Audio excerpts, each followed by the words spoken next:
જય શ્રી કૃષ્ણ. કેમ છો બધા? મજામાં? સ્વાગત છે તમારું મારા નવા બ્લોગમાં.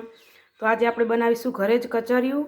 એના માટે મેં અહીંયા તલ લઈ લીધા છે, ગોળ લઈ લીધો છે, 4-5 કાજુ અને 4-5 બદામ લઈ લીધા છે, અને ટોપરાનું છીણ, ગંઠોડા પાવડર અને સૂટ પાવડર 1 ચમચી લીધો છે.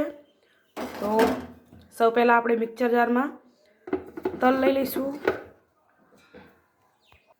આપણે મિક્સરમાં તલ લઈ લીધા છે. હવે આપણે એમાં 2 ચમચી જેવું પાણી નાખીશું, વધારે નહીં, 2 ચમચી જેવું જ નાખવાનું. હવે આપણે મિક્સરને ચાલુ બંધ કરીને તલ પીસવાના છે. આપણે આ રીતના અચકચરા તલ પીસી લીધા છે. હવે આપણે એમાં ગોળ નાખી દઈશું.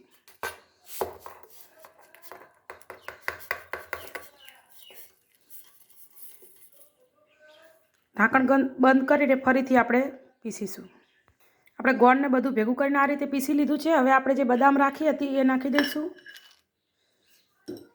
બદામ ને કાજુ એ ઓપ્શનલ છે, તમારે ના નાખવું હોય તો તમે સ્કીપ કરી શકો છો. હવે જે આપણે પાવડર લીધા હતા એ પણ નાખી દઈશું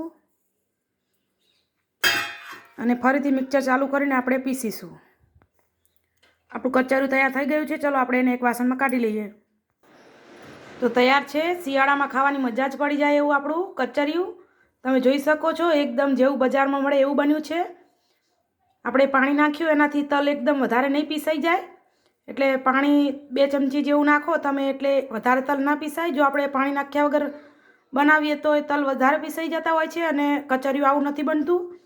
તો તમે પણ આ રીતે કચરિયું એક વખત જરૂરથી બનાવજો. અને જો તમને મારો બ્લોગ ગમ્યો હોય તો લાઇક, શેર, સબસ્ક્રાઈબ કરવાનું ભૂલતા નહીં. જય શ્રી કૃષ્ણ.